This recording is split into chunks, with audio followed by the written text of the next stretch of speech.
Apocalipse 3, versículo 7.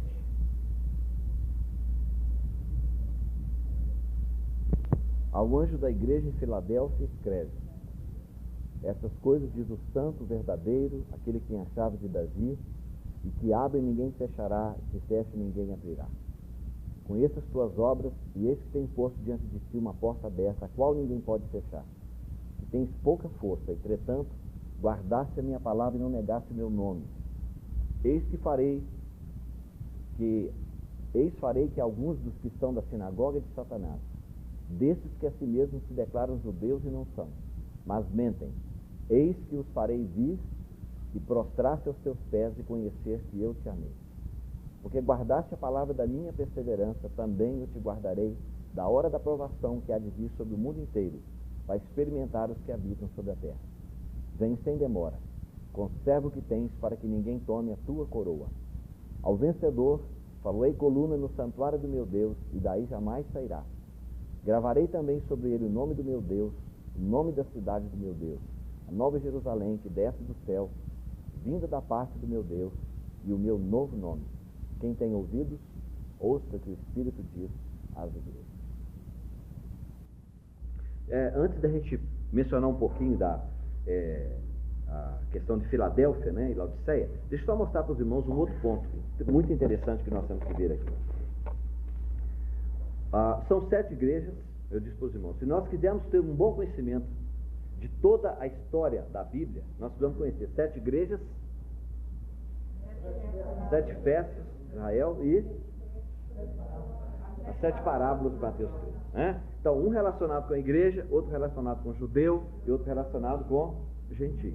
Está vendo? Se você tiver esse conhecimento, você vai descobrir que nessas 7, vamos ver se a gente... nessas 7, veja, como é que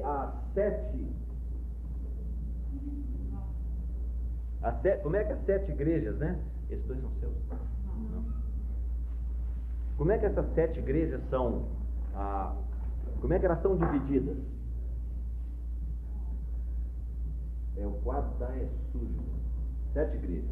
Os irmãos descobriram que elas são divididas de que maneira? 3 e 4 ou 4 e 3? 3 mais 4, né? E as 7 festas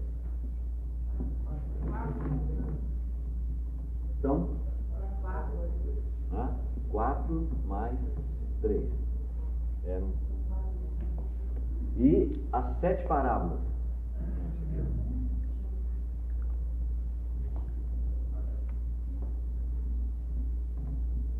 Não dá nem para os irmãos lá atrás.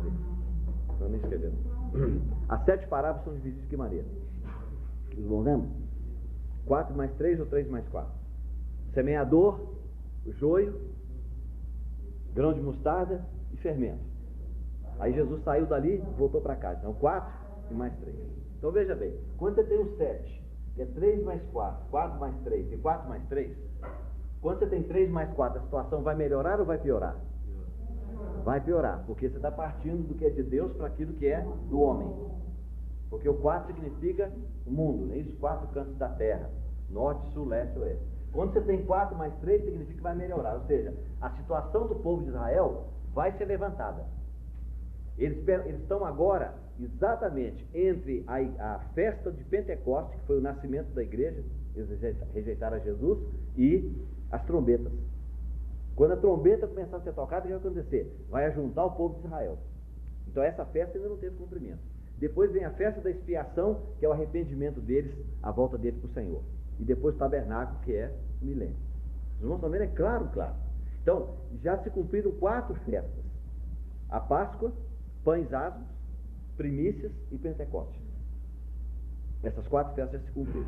Então, se é 4 mais 3, então significa que vai melhorar. As parábolas também são 4 mais 3, indicando que o Senhor Jesus vai estabelecer a vontade dele aqui na terra. Você tem as 4 primeiras, mas depois você tem o tesouro, você tem a pérola e você tem a rede que foi lançada no mar. Então a situação vai melhorar. Agora, irmãos, nós podemos descobrir, e tem uma maneira de nós sabermos exatamente nas 7 igrejas, que o Espírito Santo ele dividiu para nós essas 7 igrejas dessa maneira, em 4 mais 3, ou 3 mais 4, desculpe, 3 mais 4. Há uma maneira, vamos ver aqui. Capítulo 2, verso 7.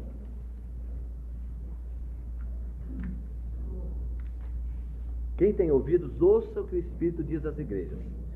Ao vencedor, preste atenção, nós vamos ler só uma parte de cada versículo, mas preste bem atenção na palavra. Quem tem ouvidos e ao vencedor, ok? Verso 11. Quem tem ouvidos, ouça o que o Espírito diz. O vencedor, vendo? Capítulo 2, verso 17.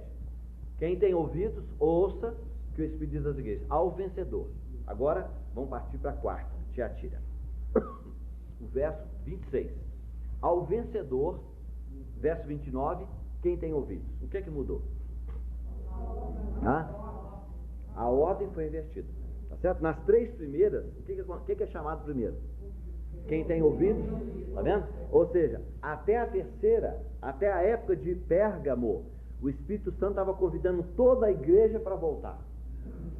Mas a partir da quarta, ele inverteu a ordem, dizendo: não há mais possibilidade de toda a igreja voltar para o propósito de Deus.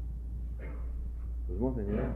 Aí houve uma inversão. Irmão, não pense que isso é uma coisa à toa, porque o Espírito Santo é perfeito. Tá? Ele é perfeito quando ele escreve a palavra de Deus. Não é Paulo, nem Pedro, nem João, nem Tiago. É o Espírito Santo. Tá certo? Essas coisas são sérias quando nós tratamos com ela. Não é brincadeira isso. Isso mostra realmente a inspiração da palavra de Deus. Está entendendo? Porque você vê que há uma divisão na própria história da igreja, há uma marca entre 3 e mais 4, sem dúvida nenhuma. Mas na palavra de Deus também tem. Aí você vai descobrir, olha, quando chega em Tiatira, mudou, veja em Sardes. Verso 15, verso 5 e verso 6. O vencedor, mencionado primeiro. Verso 6, quem tem ouvidos. Depois, Filadélfia. Verso 12. Ao vencedor, e depois quem tem ouvidos. Laodiceia.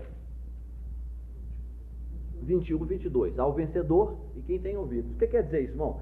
Se agora, a partir da quarta igreja, que é a igreja católica, o Espírito Santo apenas ele diz ao vencedor primeiro, e depois quem tem ouvidos ouça o que o Espírito diz às igrejas, o que significa isso? Só aqueles que são vencedores vão conseguir ouvir aquilo que o Espírito diz às igrejas. O mundo está entendendo? Então, irmão, olha, hoje há uma coisa que não é clara para muitos cristãos. O Evangelho hoje está voltado para a necessidade do homem. Está vendo? E isso é problema. Porque o irmão sabe, quando Jesus lá no Getsemane, ele orou dizendo: Pai, se é possível, passa de mim esse cálice, não é porque ele estava fugindo, não, irmão. De jeito nenhum. Se você disser uma coisa dessa, isso é uma ofensa. Porque ele disse: ninguém tira a minha... Ele não tira o que dele? A minha vida. E o que ele faz? Eu dou a minha vida. Ele não morreu como nós morremos. A pessoa foi lá e falou: nós vamos matar o Filho de Deus. Eu falei: não, você não pode me matar. Eu sou a ressurreição e a vida. Eu quero morrer. No momento que ele disse: está consumado, acabou a obra da redenção, aí ele diz: Pai, nas tuas mãos eu entrego o meu espírito. Está vendo? Ele não morreu como nós morremos, que a morte vem e acabou, não tem como lutar contra ela. Não, ele entregou a vida dele. Então, irmão, o que ele estava fazendo lá? Naquela hora que ele disse: Pai, se é possível, passa de mim esse cálice. Irmão, uma coisa muito profunda. Ele estava dizendo: Pai, se a sua vontade ainda é que eu morra na cruz, eu quero morrer na cruz. Mas se a sua vontade mudou, e o Senhor não quer que eu morra na cruz, toda a humanidade pode ficar perdida. Eu quero obedecer a sua vontade. Não vão estar entendendo? A vontade de Deus, o trono de Deus, vão estar acima de todas as coisas. Acima de tudo. Está vendo? Então hoje, a igreja está voltada hoje para simplesmente o evangelho das ofertas, como diz o irmão Ortiz no livro O Discípulo. É o evangelho das ofertas. Tá certo? Nós perdemos de vista que Deus está trabalhando para ganhar alguma coisa para Ele. Quando ele disse lá no início: não é bom que o homem esteja só, ele não estava falando do Adão, ele estava falando de quem? De Cristo. Não é bom que o homem esteja só, e ele vai preparar uma noiva para ele. Então, você vê, a Bíblia começa com um casamento e termina com outro casamento. Está vendo? O que você tem no meio? É o adorno da noiva. É o preparo da noiva. Todos que, desde Adão até o final, quem for vencedor vai participar da noiva. Adão não participou da igreja, porque a igreja nasceu no dia de Pentecostes, mas a noiva, ela vai ajuntar todos os vencedores de todas as épocas. É a noiva do Cordeiro. Então, irmão, hoje, uma coisa tem que ficar bem clara para nós. É se nós estamos buscando o nosso interesse, o interesse do pecador, ou se nós estamos buscando, em primeiro lugar, o interesse do Senhor. Irmão, sabe onde é que está isso nos evangelhos? Há uma parábola que ele contou dizendo assim: quem é aquele servo que trabalhou no campo, né, lá no sol, durante o dia todo, trabalhando lá na lavoura, e ele chegou em casa, e o patrão disse para ele: lava-te, cinge-te, vem sentar à mesa comigo para comer comigo. Não, senhor, não é assim não. Ele disse: lava-te, cinge-te, vem, sirva-me, e depois você come. Quem é esse que está sentado à mesa e vai ser servido? É o Senhor. Está vendo? Isso quer dizer, irmão, quando você está trabalhando para o Senhor, você está trabalhando no campo dele, na seara dele, é uma coisa, mas ele quer aquela atenção que você vai dar para ele em primeiro lugar. Por que na igreja de Laodiceia ele diz que é isso que eu estou à porta e bato? Hoje os pregadores pregam isso para pregar o evangelho, mas não tem nada de evangelho aqui é para a igreja. Ele está na porta da igreja de Laodiceia, querendo entrar. E o que ele diz? Se alguém ouvir a voz e abrir a porta, desculpa, não posso bater aqui não. Quando vocês ouvirem esse pum aí, você lembre. Hã? Irmão? Jesus está na porta e ele diz: se alguém ouvir a minha voz e abrir a porta, entrarei em sua casa, para quê? Eu cearei com ele. E de segundo lugar, agora, quando é evangelho, é para salvar, então ele vai cear, venha, coma e beba, sem dinheiro, sem preço. Mas aqui não. Aqui dizendo: eu quero comer em primeiro lugar, ou seja, está me faltando comunhão. Isso é a igreja de Laodiceia. Está vendo? Todo mundo voltado para o povo, né? Grande. Você quer montar, como se diz, uma igreja muito grande? É só você começar a pregar que resolve problema, né? Doença, dá emprego, entendeu? E tira todo o mal, enfermidade, aquela coisa toda. Você vai ver como é que enche, lota. Não está errado não, viu, irmão? Não está errado não. Deus dá bênção, Deus abençoe tudo, meu irmão, mas há um desequilíbrio violento. Em você buscar o interesse do homem, olha, irmão, a igreja está caminhando a passos largos hoje para a prática do humanismo. Tudo começa com o homem, ó. O homem está aqui, ó. Tudo começa com ele, ó. Dá a volta e termina nele. E isso é errado. É por isso que Jesus, quando ele chamava a pessoa, ele não ficava alisando. Senhor, eu vou te seguir, você quer me seguir? Então vem cá. Ó, raposas tem covis, e ave do céu tem ninho, o filho do homem não tem onde reclinar a cabeça. Ainda quer me seguir?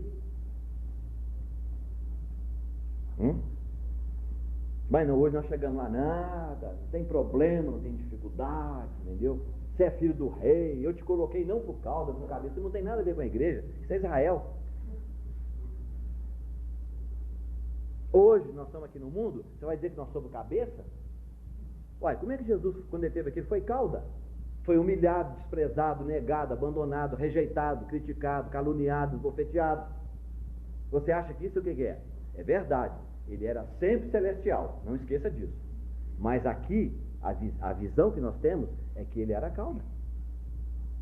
Primeiro ele carregou a cruz, depois a coroa. Nós queremos ter a coroa? Não, irmão. O que é isso? Ele disse: o servo não é maior do que o seu senhor? Então, quando você vê esse tipo de coisa, se você está no meio, onde você vê que a prática é dessa maneira, então você deve ficar sempre com o pé atrás, dizendo: Senhor, me ajuda para mim não me comprometer. Eu não quero me comprometer. E aí, irmão, você vai ver o seguinte: olha, a bênção de quem realmente quer caminhar na vontade do Senhor. Né? Eu disse para os irmãos outro dia, né? Eu sei que para alguns irmãos que me ouvem aqui, eu sei que é difícil para eles entender essa colocação minha. Para você praticar Filadélfia é muito difícil. Aí alguém pode até pensar que não é, não. É difícil. Muito difícil, sabe por quê? Realidade mesmo espiritual, de você amar o irmão, amor fraternal, você praticar esse amor fraternal com ele, Entendeu? E você conseguir falar a língua do seu irmão que não fala a sua. Um irmão que tem entendimento, tem doutrinas, pensamentos diferentes do seu, mesmo assim você ainda querer falar a mesma língua dele, não é fácil. Mesmo você tentando fazer isso, você ainda vai encontrar oposição. Você vai encontrar oposição. Você ainda vai ser perseguido. Não é fácil, não. Não é fácil. Eu acredito, irmãos, olha, que realmente Deus quer que haja um testemunho nesse mundo com respeito a Filadélfia. Eu acredito que o Senhor, assim como Ele tem um testemunho na Igreja Católica, porque lá dentro tem pessoas, quem está escrito aqui, está escrito que tem pessoas salvas dentro da Igreja Católica Romana. Tá? Tem. Assim também, ó, o protestantismo daí, cheio de gente que não é convertido, mas a grande maioria são nossos irmãos aqui, sem dúvida nenhuma. Infelizmente, nós criamos um livrinho chamado Hall de Membros, que não é esse aqui não, viu? Nós temos o Hall de Membros. Então, quantos membros tem na sua igreja? Aí nós vamos lá, tá. Mas esse aqui confere com o livro da vida? Negativo. Nunca, jamais, em tempo algum. Tá vendo? Esse aqui é sempre maior do que o livro da vida. Sabe por quê? Ele é maior no sentido que tem nome aqui que não está lá. E ele é menor no sentido, ele não tem nomes que estão lá. Tá vendo? Então, irmãos, olha, para você ter essa prática de Filadélfia, tá? É uma revelação que o Espírito Santo te dá no mesmo nível, a mesma categoria de que Jesus é o Filho de Deus, é o Salvador. É o mistério de Deus é Cristo, mas o mistério de Cristo é a igreja. Está vendo? Não tenha dúvida que se você tem apenas o conhecimento de Cristo como Filho de Deus, você não tem a revelação toda, você tem 50%. É muito importante.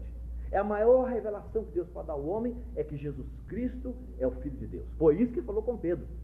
Quando Pedro disse, tu és o Cristo, o Filho do Deus vivo, ele disse, bem-aventurado és tu, Simão Barjonas, porque não foi a carne, o sangue que te revelou, mas o que é? Cristo é o mistério de Deus.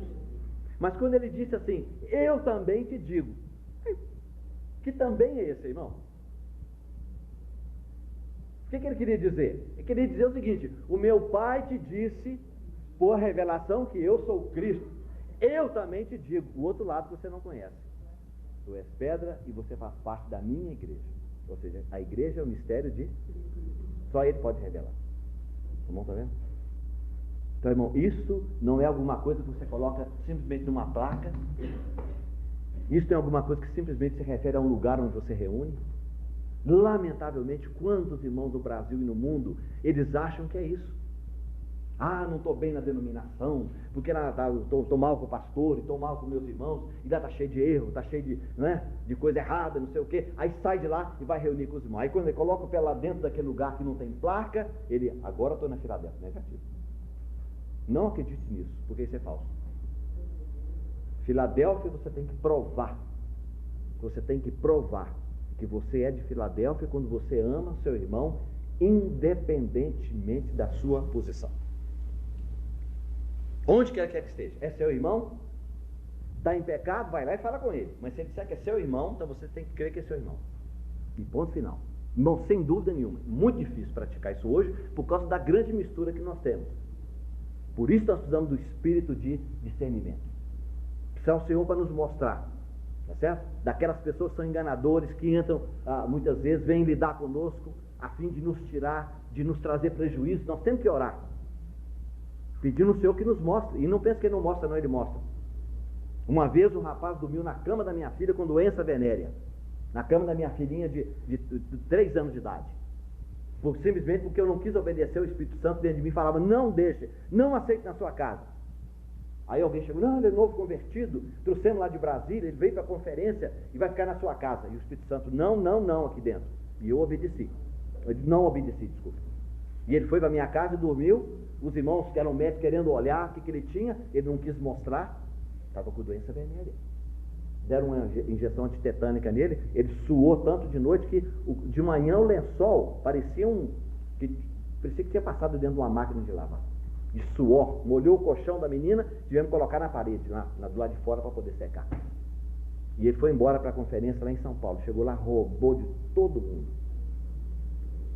Irmão, hoje quando você abrir o coração, porque é irmão, tem que verificar. Não pense que é incredulidade, não. Você tem que examinar por causa da grande malandragem que existe hoje. Não pode abrir o coração de qualquer maneira, não. Filadélfia não é isso, não. Tá? Tem que vigiar, tem que primeiro saber, não, quer saber quem é você, de onde você vem. Né? Vai chegar, vou dormir na sua casa, né? Isso aconteceu uma outra vez quando eu estava em Mãe-Mirim. Chegou um rapaz lá, porque eu venho da Igreja Bautista de Santa Cruz de la Sierra, na Bolívia, e não sei o que e tal, e com aquele castelhano. E o Espírito Santo falou comigo, não aceita, não. Ainda deixei ele cantar um corito para os hermanos. Ainda deixei ele cantar um corito lá na frente, lá na reunião de quarta-feira, e eu fechei o coração e os irmãos tudo em cima de mim. Não, pastor, você não pode falar, você não tem amor. Na minha casa não dorme, ponto final.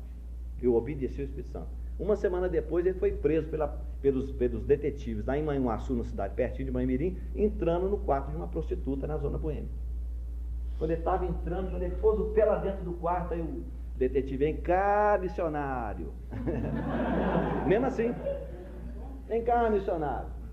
Aí foi examinar o que era. Era um marinheiro escolado que falava espanhol, inglês, alemão, francês, falava tudo. Aprendeu a linguagem dos crentes e ia dando cano para todo mundo, todo lugar que ele passava. Um salafrário de marca maior. Tem nada de Jesus na vida dele. Irmão, olha, o que o Senhor quer mostrar para nós aqui, tá certo? É muito sério, tá? Vamos voltar um pouquinho aqui pro nosso texto aqui da Filadélfia.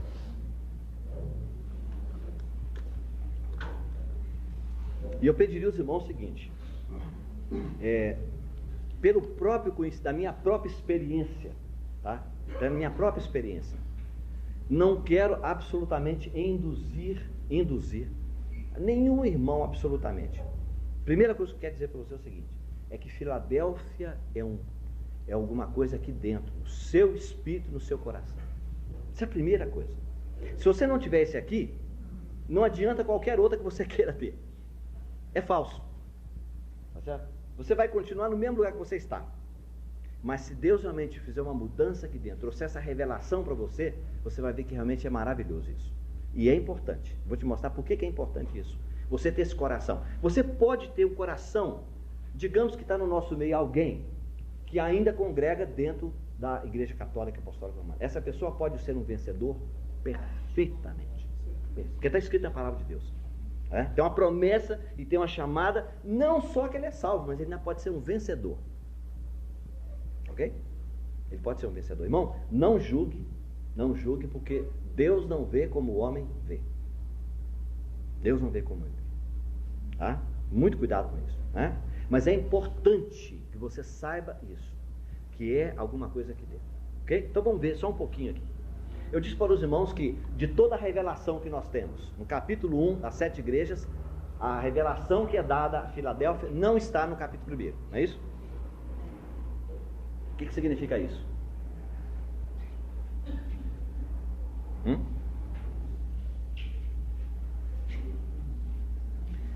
Nós dissemos o seguinte, a revelação que foi dada do Senhor Jesus no capítulo 1, em 10 pontos, ela aparece nas 7 igrejas. Ele vai cobrar um pedacinho daquela revelação em cada igreja. Está vendo? Ele apareceu lá com uma espada que sai da boca, a espada de 2 gumes. Onde é que aparece? Na igreja em Pérgamo. Porque a igreja está casada com o Estado, então a espada é para separar os dois. Está vendo? Mas, irmão, em Filadélfia não está no capítulo 1. Não está. O que significa isso, irmãos? Eu disse para os irmãos, as únicas duas que estão no nível que é em cima, qual que é? Esmirna aí? A Esmirna já passou, não está mais aqui. Então hoje nós só temos uma opção, é Filadélfia. E eu disse para os irmãos, em primeiro lugar, no coração e no espírito. Aí depois Deus vai te mostrar o caminho que você deve seguir. Então veja bem, essa revelação é uma revelação especial. Ela é especial. Veja. Estas coisas diz o santo, o verdadeiro, aquele que tem a chave de Davi, que abre e ninguém fechará, e que fecha e ninguém abrirá. Alguns irmãos dizem que isso aqui nos fala de autoridade, porque fala de chave, de abrir e fechar. Eu acho que está incluído isso. Mas será que o que o Senhor Jesus está buscando na igreja de Filadélfia é autoridade, irmão? Será que a coisa principal é autoridade? Não, eu não creio que seja autoridade. Eu acredito que a autoridade aqui está incluída. Os irmãos sabem. O que é autoridade, irmãos? A autoridade, ela é baseada na vida, nunca na posição. A pessoa que tem autoridade apenas na base da posição não consegue ser obedecido. A pessoa, principalmente estamos falando das coisas espirituais. A verdadeira autoridade, ela é baseada na vida. A pessoa respeita o outro irmão, respeita a outra irmã por causa da vida do Senhor que aquela pessoa tem. Se ele não tem isso, não adianta. Pode gritar, pode espernear, pode espumar, e não será ouvido. Está vendo? Então acredito que está incluído. Mas aqui quando ele diz, ele colocou uma porta. Está vendo? Desculpa, que tem a chave de Davi, que ele abre e ninguém fecha, que fecha e ninguém abre. Está vendo? E ele diz ainda, eu conheço as tuas obras, eis que tenho posto diante de ti uma porta aberta, a qual ninguém pode fechar. Olha, irmão, eu disse para você o seguinte, se os irmãos quiserem conhecer um pouquinho mais a respeito do que aconteceu com os irmãos lá na Inglaterra, você precisa ler pelo menos aquele escrito do irmão Ni, né? da ortodoxia da igreja. Lá ele fala, parece que é o que ele se detém mais para falar sobre a igreja de Filadélfia. É o maior capítulo do livro. Você vai ver o que Deus deu para esses irmãos em 20 anos apenas. Porque depois de 20 anos eles tiveram problema. Eles entraram em choque e começaram a dividir. Ou seja, Filadélfia também foi. O testemunho de Filadélfia deles, ó. Mas não significa que lá dentro ainda continua tendo irmãos que ainda têm o coração de Filadélfia. Eu acredito que aqui, irmão, é oportunidade. O Senhor abre a porta e ninguém fecha. Tá? Porta aberta é oportunidade. Tá certo? E ele diz ainda, tens pouca força, entretanto guardaste a minha palavra e não negaste o meu nome. Olha, irmão, guardar a palavra do Senhor. Tá vendo? Aqui uma coisa séria, né? Porque hoje quando a gente fala guardar a palavra do Senhor, muitas vezes o que a pessoa pensa que está guardando a palavra do Senhor não é a palavra do Senhor, é a interpretação dele. Tem essa dificuldade, não é verdade? Isso todos nós podemos estar incluídos, sujeitos a esse tipo de erro, de pensar que não é a palavra do Senhor, né? Eu não aceito isso de jeito nenhum, mas tudo bem, se essa pessoa faz com toda sinceridade, diante de Deus, sem qualquer orgulho, sem qualquer vaidade, Deus vai honrar essa posição, ok? Dessa pessoa, está fazendo por ignorância. Mas irmão, guardar a palavra do Senhor, o que significa? Hoje nós lemos coisas na Bíblia que são claras para as pessoas, mas eu não posso falar isso, porque se eu falar eu vou me comprometer. Mas é a palavra de Deus. É a palavra de Deus. Você lembra aquela história que eu conto daquele missionário que estava traduzindo o Evangelho de Lucas para os índios? Quando ele chegou naquele versículo do capítulo 6 que diz, quem levar o que é teu, não tornes a pedir de volta. Lembra dessa história? E ele falou, Senhor, se eu traduzir isso aqui, acabou. Esses índios, quando eles lêem aqui, ó, é o livro do missionário, ele não pode falar nada, nós vamos lá, vamos levar tudo dele. E ele então parou, falou, eu não vou traduzir. O Senhor disse, então para aí, não traduza mais nenhuma palavra, porque essa é a minha palavra, você tem que traduzir o que está escrito aí. E ele começou a cair, não conseguia mais evangelizar, não conseguia orar, não conseguia ler a Bíblia, e as semanas se passaram. Aí depois de alguns meses ele falou, tá bom, Senhor, eu vou te obedecer. Foi lá e traduziu, publicou o Evangelho de Lucas e distribuiu para os índios. Primeiro dia, quando deu 5 horas da tarde, a tribo veio todinha na porta dele. Ninguém pediu licença. O cacique, né, com aquele lindo cocar, né, entrou para casa dentro e com a turma, pega, juntou tudo, levaram tudo embora, mas tudinho. Irmão, isso é ilustração, não é fato verídico. Naquela noite, ele não tinha nada, nem um travesseiro, nem uma coberta, nem coisa nenhuma.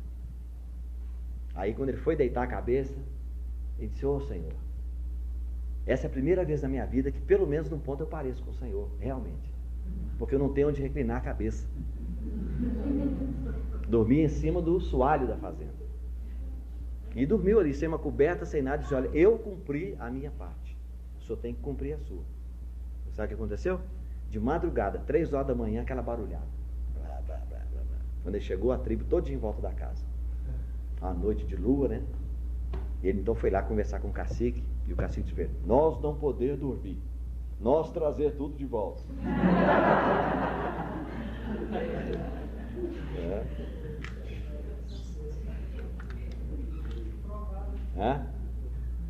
Imagine, irmão, hoje, se uma pessoa não crente deu um tapa no seu rosto. Plá! Não precisa nem responder, né? Me segura, gente, me segura. Nós sabemos que ele falou que é para dar outro lado. Irmão, para não dizer outros pontos mais. Sabe? Outros pontos mais. Tem um ponto aqui do Antigo Testamento que eu digo para os irmãos, se eu mencionar para vocês, deu uma guerra, desencadeia uma guerra em Belo Horizonte. E está claro, as pessoas leem uma vez e outra, Não posso falar. Irmão, Deus sabe por quê. De você determinadas coisas você não deve falar, porque Jesus falou, eu tenho muita coisa para vos falar, mas vós não podeis suportar. Existe algumas coisas. Mas quando você sabe que é a vontade de Deus para você falar, você não fala por causa do preço que você tem que pagar, aí realmente é comprometido. Não, ele diz, guardaste a minha palavra e não negaste o meu nome. Os irmãos sabem da história daqueles dois irmãos que estavam viajando uma carruagem, século passado, e um deles conhecia a Bíblia como ninguém, e o outro irmão está lá só bebendo. Mas e aquele ponto, irmão? E o irmão abria a boca e tal, derramava, conhecimento espiritual da palavra de Deus para aquele irmão. Aí chegou na certa altura e falou, olha, irmão, na próxima parada ali eu vou ter que descer, então vamos despedir e tal. Quando pararam ali, aí aquele irmão que estava bebendo, eu pensei, ô irmão, eu fiquei encantado, irmão, puxa, o irmão conhece a palavra de Deus, eu fiquei maravilhado, fui muito edificado. Antes do irmão descer, me diga, qual igreja você é? Aí o irmão disse, bem, irmão, você disse que eu falei para você muita coisa dentro da palavra de Deus, você gostou porque está dentro da palavra de Deus, é isso, muito bem. Se eu te falasse alguma coisa fora da palavra de Deus, você aceitaria? Não, negativo. Então deixa eu te perguntar, dentro dessa palavra, qual é o nome da igreja?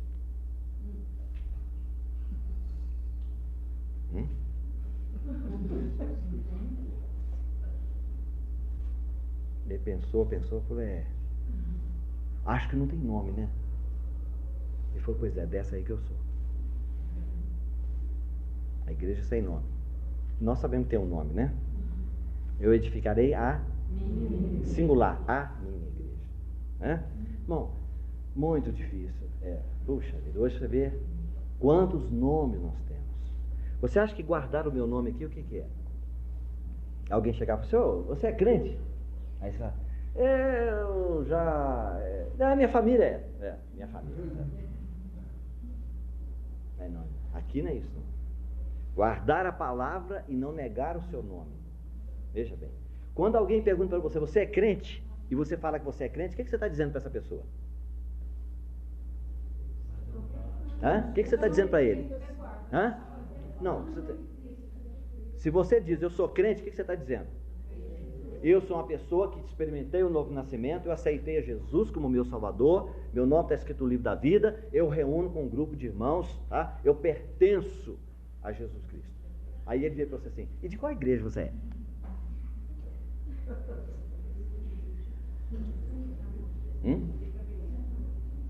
O irmão está entendendo? Porque nós não podemos praticar. É como se eu chegar e falar assim, como é que é o nome? Seu nome é Joel de quê? Oliveira. Aí eu chego perto dele assim, você é de qual família? Ou melhor, se eu pergunto o nome dele, qual é seu nome? Ele diz, meu nome é Joel Oliveira. De qual família você é? Tem sentido, irmão, isso? Não tem sentido. Está entendendo? Então, guardar o nome aqui, não negar o nome do Senhor, irmão, quer dizer, o nome dele me basta. Eu não preciso de nenhum acréscimo. Está entendendo? Hoje, infelizmente, irmão, nós temos que falar para as pessoas, Se você chegar para eu sou crente e falar, mas de qual igreja? Se você não falar, ele não te recebe muitas vezes. Porque se você disser, não, eu sou da Assembleia de Deus, não. Muito prazer e tal. De onde você é? Eu sou crente, igual. Eu sou. Vai embora. Tá vendo? Então, irmão, se você falar, eu sou crente em Jesus.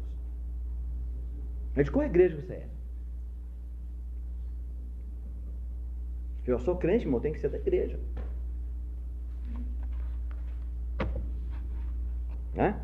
Muito bem, irmão. O que isso tem a ver Eu não vou tentar explicar para os irmãos o versículo 9, né? Os que são da sinagoga de Satanás. Tem gente que aplica isso aqui com muita facilidade em cima dos outros. Eu não tenho coragem. Só vou dizer para os irmãos, o que é judaísmo? Você tem que ver o seguinte, que às vezes alguma dessas palavras aqui, elas têm um sentido simbólico para a gente. O que é? Eis que farei que alguns que são da sinagoga de Satanás, desses que assim mesmo se declaram judeus e não são, mas mentem. Então veja bem, o que é o sistema do judaísmo? Se nós formos estudar aqui. O irmão Ni diz assim, o judaísmo tem 4 pontos principais. Primeiro, sacerdotes. Ou seja, alguns são sacerdotes, outros não são. Clérigos e leigos. Uns são chamados para servir a Deus, outros não são chamados para servir a Deus. Segundo, existe uma lei de letras, repulsão de leis estabelecidas. Não vou comentar com os irmãos, tá? Terceiro, templo de pedras. Esse é o judaísmo. O judaísmo hoje existe? Negativo. Eles podem oferecer sacrifício hoje, irmão? Você acha? Judeu? Por quê? Porque só pode ser no templo, lá em Jerusalém, no Monte Moriá, na eira de Ornã, só lá. Não sendo lá, negativo. Não tem. Os sacrifícios cessaram, os irmãos lembram, de acordo com o que falou o profeta do Velho Testamento, se não me engano, Oséias. É isso? E a quarta coisa, promessas terrenas. Porque os descendentes de Abraão serão como areia do mar. Então, é da terra. Então, irmão, não faça negócio com um judeu. Né? Se você fizer negócio com um judeu, pode saber, o dinheiro está no seu bolso, vai passar para o bolso dele. Porque a promessa de Deus para o judeu é terreno. 1/3 da riqueza do mundo está na mão dos judeus. O outro 1/3 está no Vaticano. E o outro 1/3 está com nós.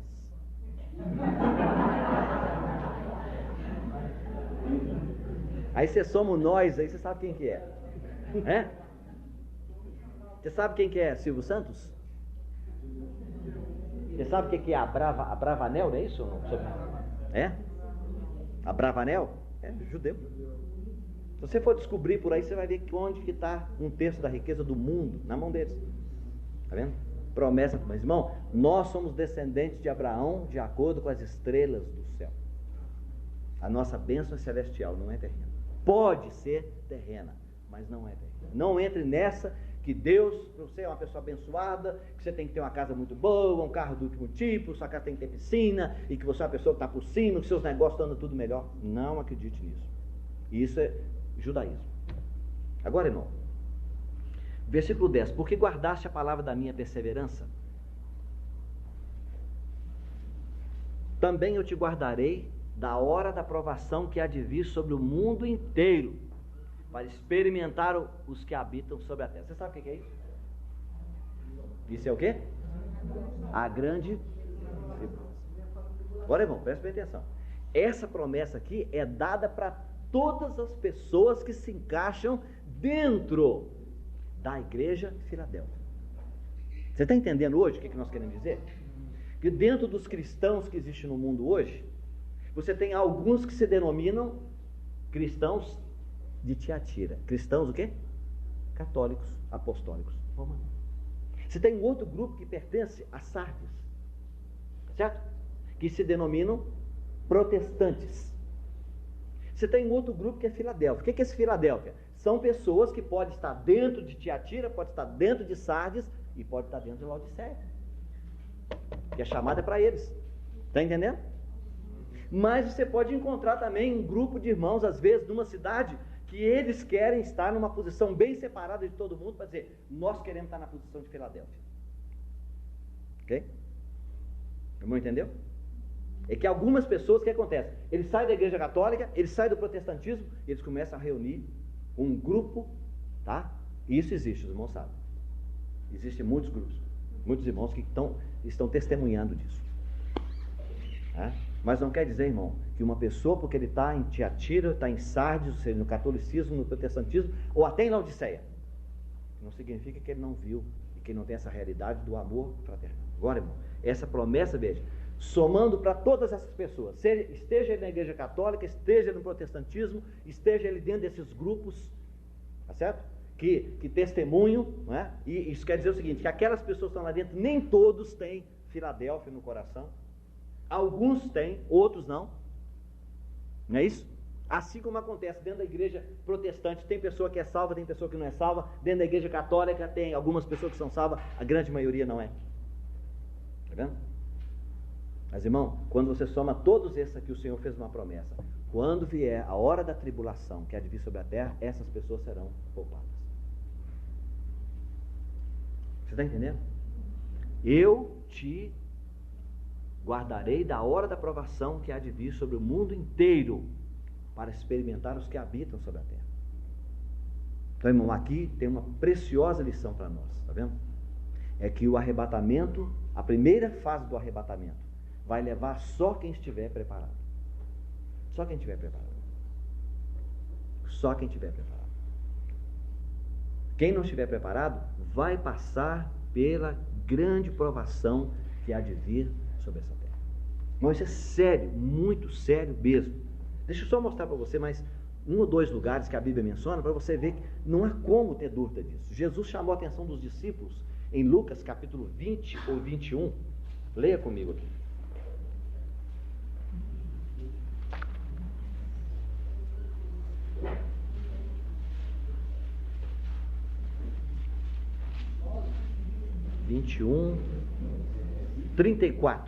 Lucas 21, 34. Não aconteça que os vossos corações se carreguem de intolerância, de embriaguez e dos cuidados da vida, e a mentira vos surpreenda de improviso, como no laço. Veja, a quem Jesus está dizendo isso? Se você ver aqui no capítulo 21, você vai ver que o Senhor Jesus está falando com seus discípulos. No verso 7, perguntaram-lhe: mestre, quando sucederá isso? Está vendo? Ele está falando com os discípulos, como está lá em Mateus. Os seus discípulos, né, aproximaram dele lá no Monte das Oliveiras. Ele está falando com eles. Então ele disse: acautelai-vos por vós mesmos. Não está falando para a pessoa incrédula ou não crente. Ele diz: tende cuidado de vós mesmos, para que nunca vos suceda que o vosso coração fique sobrecarregado com as consequências da orgia, da embriaguez, das preocupações deste mundo, e para que aquele dia não venha sobre vós repentinamente como um laço. Veja, irmão, aquele dia. Essa é uma expressão característica no Novo Testamento. Aquele dia. Está vendo? Ele disse: aquele dia vai apanhar alguns, porque ele vem repentinamente sobre as pessoas. Ok? Você pode não ter problema com as consequências da orgia, da embriaguez, mas nós podemos ter problema com o quê? Com as preocupações deste mundo, os cuidados dessa vida. O que é? Comer, beber, dormir, vestir, trabalhar. Irmão, isso está chupando o nosso tempo. Nós não temos tempo, nós não temos vida devocional. Queremos crescer espiritualmente, mas não temos como aguar, cuidar da plantinha. E o que mais que ele diz? Verso 35. Pois há de sobrevir o quê? A todos os que vivem sobre a face da terra. Não é o que está escrito lá? A hora da provação que há de vir sobre todos que habitam sobre a face da terra. É a grande tribulação. Está vendo? Aí ele diz o quê? Vigiai. Pois, a todo tempo. De que maneira? Já viu o incrédulo? Vigiar esperando a volta de Cristo orando? Ele não pode orar, a oração dele não vale nada. Deus não ouve a oração de incrédulo. A única coisa que Deus aceita do incrédulo é o louvor. Deus não aceita nem o sacrifício dele, nem a oferta dele, nem a oração. A oração do ímpio é abominação para o Senhor, a Bíblia diz. Então a oração aqui, quem que é? São crentes. Está vendo? Vigiai, pois, a todo tempo, orando, para que possais escapar de todas essas coisas que tem de suceder e estar em pé. Onde? Muito bem, então vamos para outro lugar agora. O Espírito Santo está nos mostrando outro lugar importante. Primeiro, João capítulo 2. Não esqueça, irmão, está em pé na presença do Filho do Homem. 1 João capítulo 2.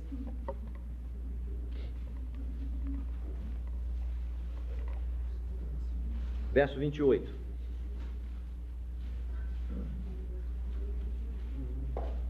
João 2, 28. Filhinhos, agora, pois, permanecei nele, para que tenhamos confiança. Opa, peraí. Os que falam confundidos vão ler e depois os afastemos envergonhados. Então, os irmãos que têm a tradução aí, não sejamos confundidos por ele na sua vinda. E a outra tradução, não nos afastemos envergonhados dele na sua vinda. Tá vendo, irmão? A quem que João está escrevendo? Aos filhinhos. Tá vendo? 2:28. Agora, irmão, qual que é o segredo? Permanecer nele. O que é permanecer, irmãos? Fazer morada. Habitar nele. Como é que nós podemos fazer morada no Senhor, irmão? Como é que nós podemos ser achados no Senhor todo o tempo? Verso 27. Quanto a vós outros, a unção que dele recebestes permanece em vós, ou seja, habita em vós. Vós sois o lar dessa unção. Está entendendo? Tá vendo? Ele está dizendo, vós sois o lar da unção que é o Espírito, e não tendes necessidade que alguém vos ensine, mas como a sua unção vos ensina a respeito de todas as coisas, e é verdadeira e não é falsa. Permanecei nele, fazei nele a vossa morada, como também a unção vos ensinou. Irmão, está vendo? Irmão, eu estava dizendo para você que agora mesmo, eu posso simplesmente dizer assim, eu vou. Você sabe a que eu estou me referindo? Eu vou. É isso? Mas será que eu estou habitando, eu estou fazendo minha morada no Senhor? É bom para mim. É isso? Mas será que eu estou fazendo minha morada nele? Então aqui o segredo é esse. Outra coisa, irmão, por favor, olha, se você, abra bem os seus olhos agora para uma coisa. Quando a palavra de Deus, que é a unção que nós recebemos, ela permanece em nós, ela habita em nós, ela mora em nós, ela faz morada em nós, e nós não temos necessidade que alguém nos ensine. Não é o que nós estamos fazendo aqui agora. Ok? Não é isso que nós estamos fazendo. Nós estamos aqui estudando a palavra de Deus. Mas quando ela diz, não tendes necessidade que alguém vos ensine, é dizer o seguinte, irmão, olha, eu acho que você não deve casar com aquela moça. Cuidado, viu, irmão? Não permita que as pessoas dirijam a sua vida. Você tem a unção de Deus, que nunca erra, para te dirigir. Se você convive num grupo onde as pessoas dirigem a sua vida, você não pode fazer isso, você não pode fazer aquilo, você não pode ir ali, você não pode ir acolá, cuidado, porque isso pode não ser igreja, pode ser um culto.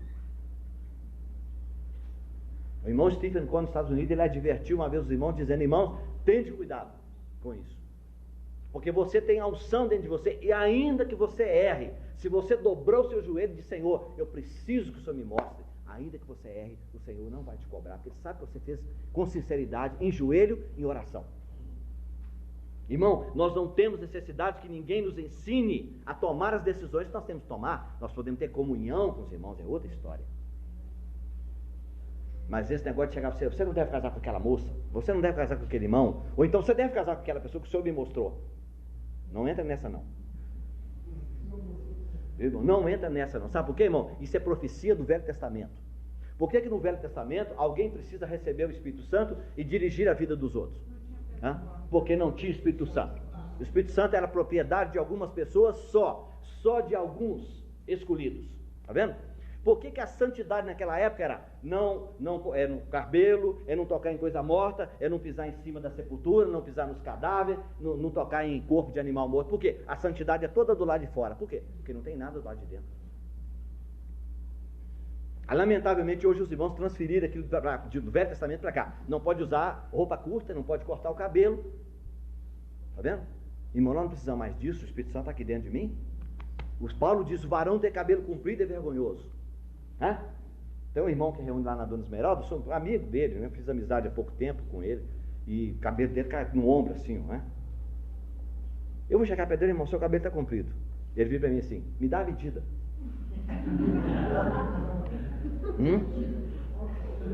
Aí eu vou dizer para ele, está escrito para o Paulo lá que o varão tem cabelo comprido, ele diz, mas me dá a medida.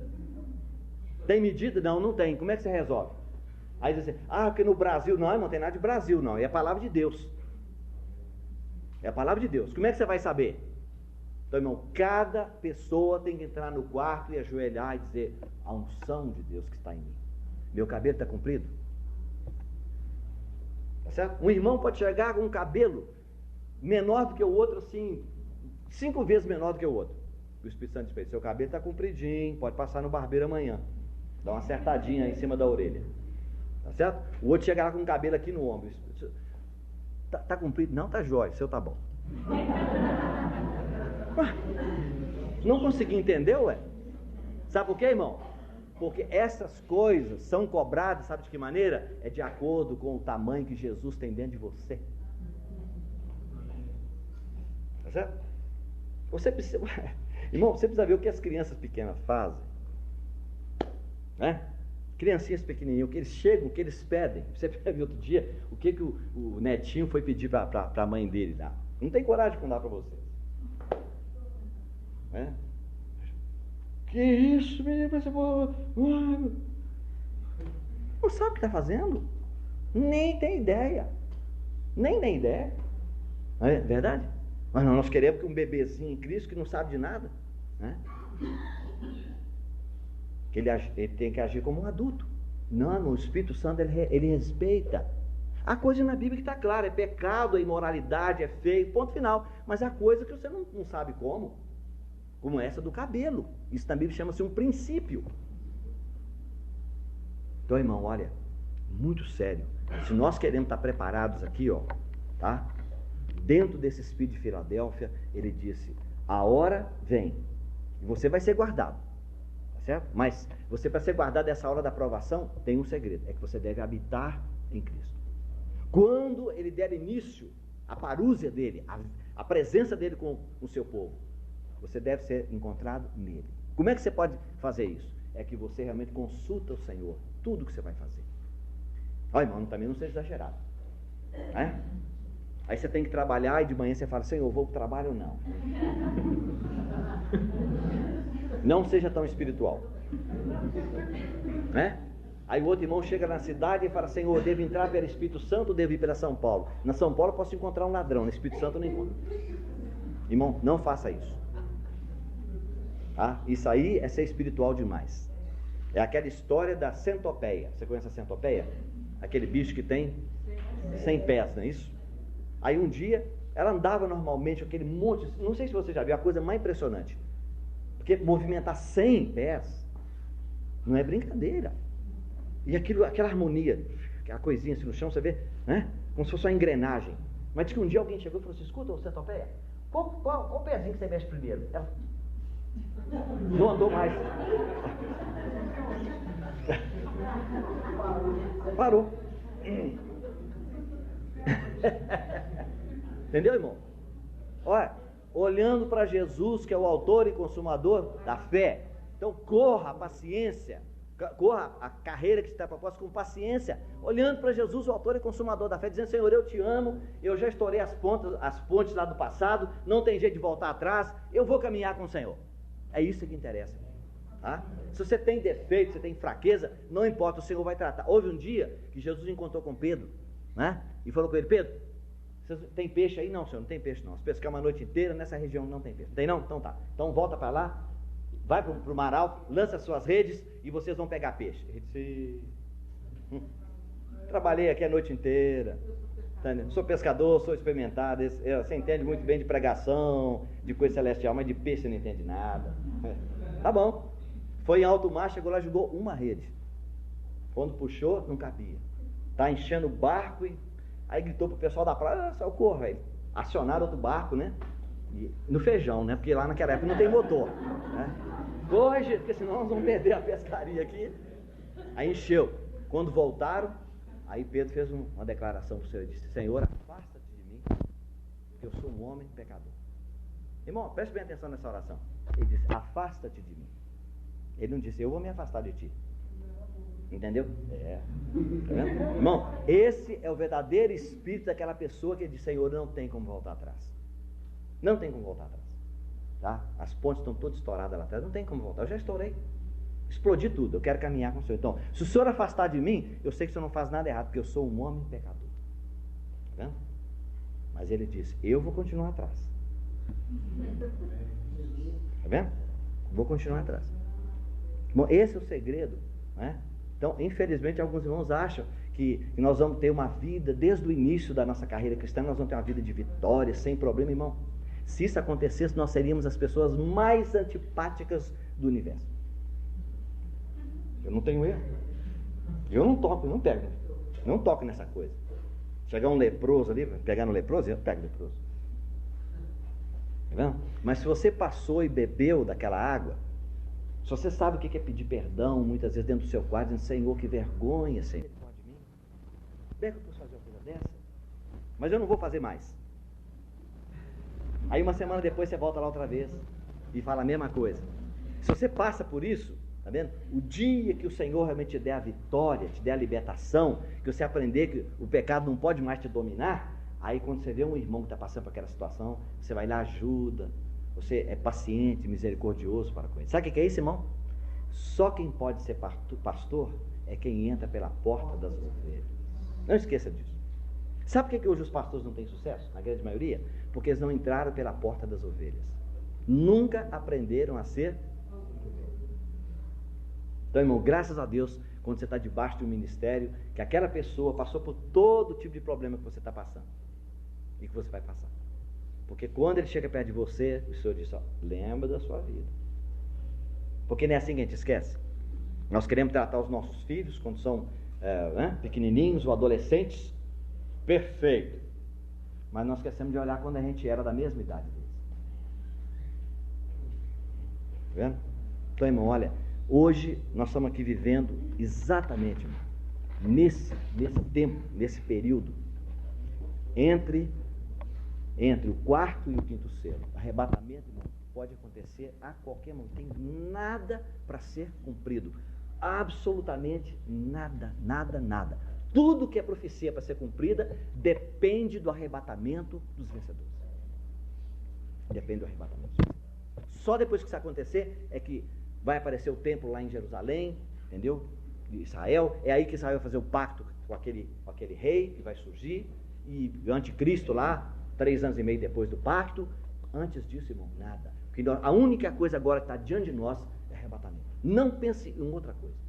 Não há mais nada. Não pense em avivamento, que a igreja vai ser... Não, isso não está na nossa conta. Está na mão do Senhor. Se Ele quiser, Ele vai avivar. Mas não é a nossa preocupação. Nossa preocupação agora é dizer, Senhor, eu quero estar preparado para aquele dia, para não ser apanhado